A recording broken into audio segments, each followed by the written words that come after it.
Hello hello hello friends. तो आज हम लोग पढ़ने जा रहे हैं सिंधु घाटी सभ्यता के प्रैक्टिस सेट दूसरा, जिसमें हम लोग बहुत सारे इम्पोर्टेंट क्वेश्चंस को पढ़ेंगे। चलिए शुरू करते हैं। सबसे पहला क्वेश्चन जो है, आज पिछली वीडियो में हम लोग 25 क्वेश्चंस करे थे हम लोगों ने। आज हम लोगों के 26वें क्वेश्चन से शुरू करेंगे। इसी वीडियो में हमने 26 क्वेश्चन किए थे, आज हम लोग 26वें क्वेश्चन से शुरू करेंगे। ओके, चलिए क्लास को शुरू करते हैं, इस सेशन को। सबसे पहला क्वेश्चन क्या है, कह रहा है, सबसे पहला क्वेश्चन ये कह रहा है कि हड़प्पा कालीन लोगों ने नगरों में घरों के विन्यास के लिए कौन सी पद्धति अपनाई थी। यूपीपीसीएस 2015 में पूछा गया प्रश्न है। तो हड़प्पा कालीन लोगों ने नगरों में घरों के विन्यास के लिए ग्रिड पद्धति ऑप्शन नंबर 20 का सही जवाब ग्रिड पद्धति को अपनाया था। इसको अपनाया था ग्रिड पद्धति को। तो ग्रिड पद्धति की मुख्य विशेषता क्या थी, इसमें सड़कें एक दूसरे को समकोण 90 अंश पर काटती थी, जो कि देखने में बिल्कुल शतरंज जैसा लगता था, चेस जैसा लगता था, बिल्कुल इंटरेस्टिंग। तो एक ग्रिड पद्धति में बना था, ठीक है। उनकी जो मुख्य सड़कें थी वो उत्तर दक्षिण से पूर्व पश्चिम दिशा में बनाई गई थी। उत्तर दक्षिण से पूर्व पश्चिम दिशा में बनाई गई थी, ठीक है। तो इसका सही आंसर हो जाएगा ऑप्शन नंबर बी, ग्रिड से। अब हम लोग चलते हैं अपने दूसरे क्वेश्चन की तरफ। अगला क्वेश्चन क्या कह रहा है सिंधु सभ्यता का पत्तन नगर यानी बंदरगाह कौन सा था। एसएससी संयुक्त हायर सेकेंडरी स्तरीय परीक्षा 2011 में पूछा गया क्वेश्चन है। चलिए इसके बारे में भी जान लेते हैं। तो सबसे पहले समझिए, सिंधु सभ्यता का पत्तन नगर हम लोग कहते हैं लोथल को। किसको कहते हैं? लोथल को। इसके बारे में थोड़ी बहुत जानकारी हम लोग जान लेते हैं। सिंधु सभ्यता का पत्तन नगर किसे कहते हैं? लोथल को। इसको कहते हैं लोथल को, लोथल, ठीक है। इसका सही आंसर हो जाएगा ऑप्शन नंबर सी, लोथल। इसके बारे में थोड़ा बहुत जान लेते हैं। तो लोथल जो है ये गुजरात में स्थित है। कहाँ स्थित है? गुजरात में स्थित है। गुजरात के अहमदाबाद में स्थित है। गुजरात के अहमदाबाद में स्थित है, जिसकी खोज 1954 ईस्वी में हुई। कब हुई? 1954 ईस्वी में। इसकी खोज 1954 ईस्वी में हुई। इम्पोर्टेंट है, इसकी खोज कब हुई? 1954 ईस्वी में। और एक फैक्ट इसके बारे में जान लेते हैं हम लोग। इसे पत्तनगाह ही क्यों कहा जाता है? जो लोथल है, इसे पत्तनगाह क्यों कहा जाता है? इसे पत्तनगाह इसलिए कहा जाता है क्योंकि यहाँ एक विशाल गोदीवाड़ा प्राप्त हुआ है। क्या प्राप्त हुआ है? विशाल गोदीवाड़ा प्राप्त हुआ है, इसलिए इसे पत्तनगाह कहते हैं, ठीक है। अब हम लोग बात कर लेते हैं पत्तनगाह। इसमें मोहनजोदड़ो जो ऑप्शन नंबर ए दिया है, ये तो सबसे बड़ा बंदरगाह प्राप्त हुआ है सभ्यता में, सिंधु सभ्यता में। और कालीबंगन यहाँ राजस्थान में है। ये कालीबंगन, यहाँ से कृषि के प्रमाण मिले हैं। रोपड़ है, रोपड़ ये ऐसे ही प्रमुख स्थान है, ठीक है। तो इसका सही आंसर लोथल हो जाएगा, ऑप्शन नंबर सी। हम लोग बात कर लेते हैं क्वेश्चन नंबर 28 की। क्वेश्चन नंबर 28 का कह रहा है, हड़प्पा कालीन स्थलों में अभी तक किस धातु की प्राप्ति नहीं हुई है। एसएससी सीजीएल 2016 में। तो हड़प्पा कालीन स्थलों में अभी तक लोहे धातु की प्राप्ति नहीं हुई है। इन लोगों ने अन्य सभी धातुओं को तांबा, तो सबसे पहली धातु जो थी वो तांबा थी। सबसे पहली धातु थी वो थी तांबा।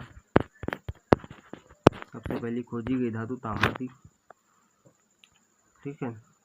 ये इम्पोर्टेंट क्वेश्चन है, पूछा जाता है। अब बात करते हैं क्वेश्चन नंबर अगले की। क्वेश्चन नंबर अगला कह रहा है, सिंधु सभ्यता का कौन सा स्थान भारत में स्थित है। तो सिंधु सभ्यता का लोथल स्थान भारत में स्थित है। कहाँ स्थित है? गुजरात में स्थित है। भारत में ही है गुजरात, ठीक है। क्वेश्चन नंबर 29 हो गया है। क्वेश्चन नंबर 30 की तरफ बढ़ते हैं। क्वेश्चन नंबर 30 कह रहा है, किस पशु के अवशेष सिंधु घाटी सभ्यता में प्राप्त नहीं हुए हैं। संयुक्त हायर सेकेंडरी स्तरीय परीक्षा 2012 में पूछा गया क्वेश्चन है। तो इसका सही आंसर क्या हो जाएगा, आप लोग बताइए।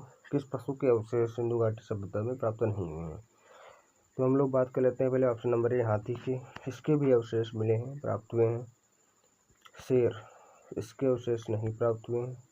घोड़ा, इसके भी प्राप्त हुए हैं। गाय, इसके भी प्राप्त हुए हैं। तो इसका ऑप्शन सही हो जाएगा ऑप्शन नंबर बी। कौन सा? Option number B. ठीक है, क्वेश्चन नंबर अगले की तरफ चलते हैं। क्वेश्चन नंबर अगला कह रहा है हड़प्पा कालीन समाज किन वर्गों में विभक्त था, यानी कितने वर्गों में और किन किन में विभक्त था? एसएससी CSL 2016 में पूछा गया है। तो हड़प्पा कालीन समाज जो था वो 4 वर्गों में विभक्त था। कितने वर्गों में? 4 वर्ग में। 4 वर्ग में विभक्त था। पहला वर्ग था विद्वान, दूसरा था योद्धा, व्यापारी और श्रमिक। ठीक है, आप लोगों को ऑप्शन नंबर सी सही हो जाएगा। क्वेश्चन नंबर नेक्स्ट क्वेश्चन क्या कह रहा है हड़प्पावासी किस धातु से परिचित नहीं थे? हड़प्पावासी किस धातु से परिचित नहीं थे? अभी हम लोगों ने क्वेश्चन पढ़ के आया है। हड़प्पावासी जो लोहे से अपरिचित थे, इससे लोहे से परिचित नहीं थे। सोना एवं चांदी इससे भी परिचित थे। तांबा एवं कांसा, तांबा तो सबसे पहली धातु खोजी गई थी, इससे भी परिचित थे। टीन एवं सीसा इससे भी परिचित थे। लोहे से लोग परिचित नहीं थे। ठीक है, क्वेश्चन नंबर 33 क्या कह रहा है सिंधु सभ्यता का सर्वाधिक उपयुक्त नाम क्या है? यानी सिंधु सभ्यता का उपयुक्त नाम क्या है? तो ऑप्शन नंबर ए कह रहा है हड़प्पा सभ्यता, यही है। ऑप्शन नंबर बी सिंधु सभ्यता, नहीं। सिंधु घाटी सभ्यता, नहीं। इनमें से कोई नहीं, तो ये ऑप्शन नंबर ए हो जाएगा सही।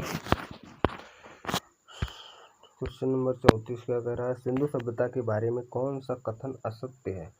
मात्र देवी की उपासना की जाती है, लोग लोहे से परिचित थे, नगरों में नालियों की सुदृढ़ व्यवस्था थी, व्यापार और वाणिज्य उन्नत दशा में। तो अभी हम लोगों ने पढ़ा था कि सिंधु सभ्यता के लोग लोहे से परिचित नहीं थे, जबकि इसमें लिखा है लोहे से परिचित थे, अर्थात यही ऑप्शन असत्य है। और क्वेश्चन भी यही पूछ रहा है कौन सा असत्य है। तो हम लोग का क्वेश्चन कौन सा सही हो जाएगा? हम लोग का ऑप्शन नंबर बी सही हो जाएगा। अब बात करते हैं अगले क्वेश्चन की तरफ। क्वेश्चन नंबर 35 का कह रहा है हड़प्पा सभ्यता की खोज किस वर्ष में हुई थी? IAS प्री एग्जाम में 1997 में पूछा गया सवाल है। तो हड़प्पा सभ्यता की खोज 1921 ईस्वी में हुई थी।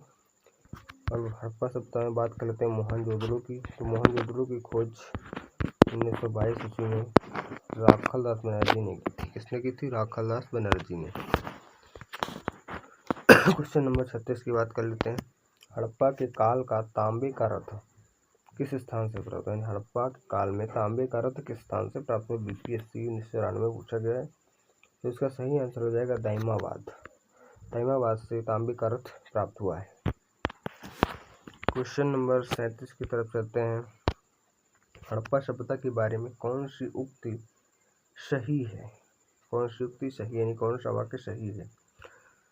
उन्होंने पशुपति का सम्मान करना आरंभ कर दिया, उनकी संस्कृति सामान्य स्थिर नहीं थी, उन्होंने अश्वधर्म का जानकारी थी, गाय उनके लिए पवित्र थी। तो ऑप्शन नंबर ए इसका सही जवाब हो जाएगा, उन्होंने पशुपति का सम्मान करना आरंभ कर दिया था। ऑप्शन नंबर ए सही हो जाएगा। अगले क्वेश्चन की तरफ चलते हैं। क्वेश्चन नंबर 38 क्या कह रहा है? क्वेश्चन नंबर 38 कह रहा है हड़प्पा कालीन स्थल रोपड़ पंजाब किस नदी के किनारे स्थित था? ये सतलज नदी के किनारे स्थित था। रोपड़ जो था वो सतलज नदी के किनारे स्थित था। ठीक है, हम लोग बात करते हैं क्वेश्चन नंबर अगले की। क्वेश्चन नंबर अगला क्या कर रहा है मांडा किस नदी के किनारे स्थित था? मांडा उत्तराखंड PCS प्री 2016 में पूछा गया क्वेश्चन है।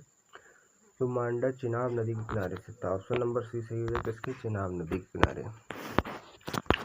क्वेश्चन नंबर 40 सिंधु घाटी सभ्यता को खोज निकालने में जिन 2 भारतीय का नाम जुड़ा है? SSC CGL 2015 में पूछा गया है।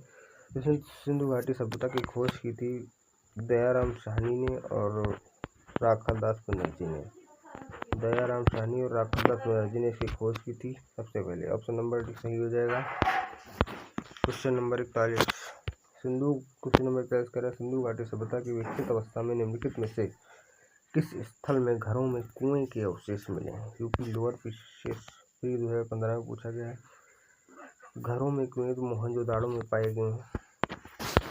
क्वेश्चन नंबर 42, हड़प्पा में एक उन्नत जल प्रबंधन प्रणाली का पता चलता है। हड़प्पा में उन्नत जल प्रबंधन प्रणाली का जो पता चलता है वो हम लोग को धौलावीरा से पता चलता है। कहाँ से? धौलावीरा से। ऑप्शन नंबर भी सही हो जाएगा। क्वेश्चन नंबर 43 की बात कर लेते हैं। क्वेश्चन नंबर 43 क्या कह रहा है? निम्नलिखित में से किस पदार्थ का प्रयोग हड़प्पा काल की मुद्राओं के निर्माण में मुख्य रूप से किया गया था? यानी इनमें से किस पदार्थ का उपयोग हड़प्पा काल की मुद्राओं के निर्माण में किया गया था? तो सेल खड़ी का उपयोग किया गया था।